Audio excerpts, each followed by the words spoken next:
जिसके मध्य में रेवण सिद्ध,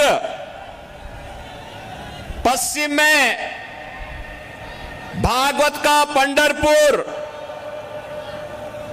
पूरब में स्वामी समर्थ जी का कलकोट,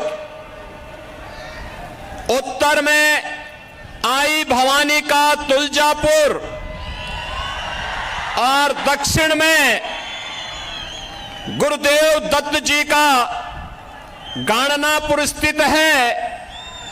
ऐसी पावन धरा को कोटि कोटि नमन करते हुए मैं आप सभी का हृदय से अभिनंदन करता हूं, सादर अभिवादन करता हूं। बहनों और भाइयों, मैं उत्तर प्रदेश मर्यादा पुरुषोत्तम प्रभु श्री राम की पावन धरा से आपके बीच में कुछ अनुरोध करने के लिए आया हूं। सबसे पहले तो मैं आपका अभिनंदन और आपका स्वागत करता हूं और आपका आभार भी व्यक्त करता हूं कि श्री राम जन्मभूमि आंदोलन के दौरान महाराष्ट्र के हमारे सभी भाजपा शिवसेना के कार्यकर्ताओं ने, महाराष्ट्र के हमारे वीर कार्यकर्ताओं ने जिस आंदोलन में बढ़ चढ़ करके भाग लिया और उस दौरान राम जन्मभूमि मुक्ति के उस आंदोलन के साथ जुड़ करके सफलता अर्जित की, आज प्रधानमंत्री मोदी जी के प्रयास से और आप सबके सहयोग से अयोध्या में भगवान राम का भव्य मंदिर बन गया है। अयोध्या में प्रभु राम का यह भव्य मंदिर हम सब भारतवासियों के लिए भव्य भारत के राष्ट्र मंदिर का एक चित्रण प्रस्तुत करता है। बहनों और भाइयों, अयोध्या का राम मंदिर इस बात का संकेत है कि अगर हम एकजुट होकर के कार्य करेंगे तो सिद्धि हमें अवश्य प्राप्त होगी, कोई ताकत हमें रोक नहीं सकती है। मोदी जी ने, प्रधानमंत्री मोदी जी ने 10 वर्षों तक इस देश के अंदर अथक प्रयास करके उनके प्रयासों में बाबा साहब भीमराव अंबेडकर का संविधान, महात्मा फूले, सावित्रीबाई फूले और सरदेव बाला साहब ठाकरे के विचारों की प्रेरणा प्रधानमंत्री मोदी जी के एक एक कार्य में झलकती है और उसी का परिणाम है पूरे देश के अंदर चारों ओर एक ही स्वर से लोग आवाज उठा रहे हैं। बहनों और भाइयों, 2 चरणों के चुनाव संपन्न हो चुके हैं। 543 में से 191 सीटों पर चुनाव हो गए। उत्तर, दक्षिण, पूरब, पश्चिम चारों ओर मुझे जाने का अवसर प्राप्त हुआ। कल ही मैं वेस्ट बंगाल में था। बहनों और भाइयों, मैं कह सकता हूं चारों ओर एक ही स्वर गूंज रहा है। अकेले उत्तर प्रदेश में 80 लोकसभा सीट है और चारों ओर एक स्वर से आवाज आ रही है कि फिर एक बार मोदी सरकार का, ये मोदी सरकार का जो स्वर गूंज रहा है वैसे ही नहीं गूंज रहा है।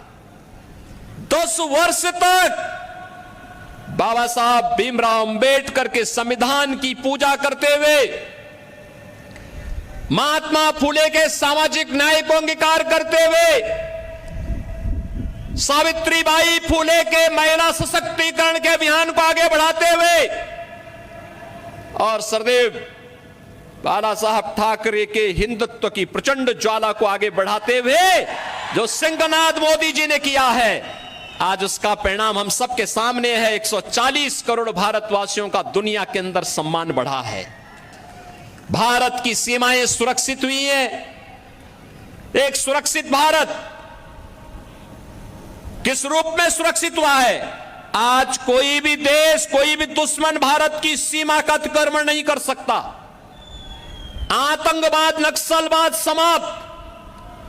अगर कहीं जोर से पटाखा भी फूटता है तो पाकिस्तान पहले सफाई देता है कि मेरा हाथ नहीं है, क्योंकि से मालूम है ये नया भारत है, छेड़ता नहीं है। लेकिन अगर कोई छेड़ेगा तो फिर उसको छोड़ता भी नहीं है।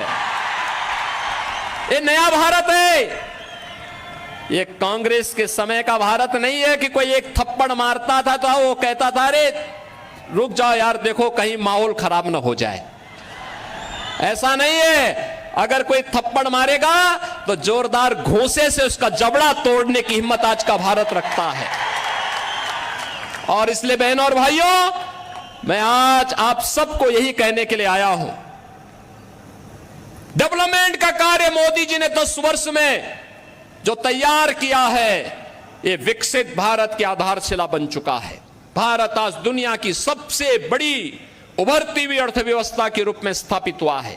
कौन ऐसा सच्चा भारतीय होगा जो अपने देश को विकसित भारत के रूप में न देखना चाहता होगा? हर भारतवासी की इच्छा है, क्योंकि जब मेरा देश आत्मनिर्भर होगा, विकसित होगा, तो हर चेहरे पर खुशहाली होगी, हर नौजवान के हाथ में रोजगार होगा, हर किसान आत्मनिर्भर होगा, हर बहन और हर माताएं, हर बेटियां स्वावलंबन की ओर अग्रसर होंगी, हर श्रमिक खुशहाल जीवन व्यतीत करेगा, हर व्यापारी का व्यापार बढ़ेगा। और यही तो मोदी जी चाह रहे हैं। इसी भारत की परिकल्पना को साकार करने के लिए वे प्रयास कर रहे हैं। कांग्रेस ने तो गरीबी हटाओ का नारा दिया था, 65 वर्षों में गरीबी नहीं हटा पाए। मोदी जी ने मात्र 10 वर्ष में 25 करोड़ लोगों को गरीबी रेखा से ऊपर उठा करके खुशहाल जीवन व्यतीत करने के लिए छोड़ा। आज बहनों और भाइयों, पूरे देश के अंदर 80 करोड़ लोगों को फ्री में राशन मिल रहा है। 60 करोड़ लोगों को 5 लाख रुपए की आयुष्मान भारत की सुविधा मिल रही है। 50 करोड़ लोगों को जनधन अकाउंट खुल गए हैं। जो कांग्रेस पहले दिल्ली से आने वाले पैसे को, मुंबई से आने वाले पैसे को बंदर बांट कर देती थी, खा जाती थी, हड़प कर जाती थी, सेंधमारी करती थी, आज मोदी जी ने आपके लिए जनधन अकाउंट खोल दिया। पैसा सीधे उस अकाउंट में आएगा। कांग्रेस के लोगों को अब उसमें सेंधमारी करने का अवसर नहीं मिलेगा। बहनों और भाइयों, 12 करोड़ किसानों को किसान सम्मान निधि, 12 करोड़ घरों में शौचालय बन जाना, 10 करोड़ घरों में उज्ज्वला योजना का LPG का सिलेंडर फ्री में पहुंच जाना, और 4 करोड़ गरीबों को एक प्रधानमंत्री आवास मिल जाना, 2.5 करोड़ घरों में बिजली की रोशनी पहुंच जाना, इंफ्रास्ट्रक्चर में highway, railway, metro, rapid rail, IIT, IIM, IIIT, NIT, world class university, 1 district 1 medical college और एम्स की जो श्रृंखला पूरे देश के अंदर खड़ी हुई है, ये नए भारत को विकसित भारत के रूप में प्रस्तुत करने की आधारशिला है। और इसीलिए आज मैं कहने के लिए आया हूं, बहनों और भाइयों, विकास भी है, गरीब कल्याण भी है, सुरक्षा भी है, सम्मान भी है, और उससे भी बढ़कर के है आपकी आस्था का सम्मान।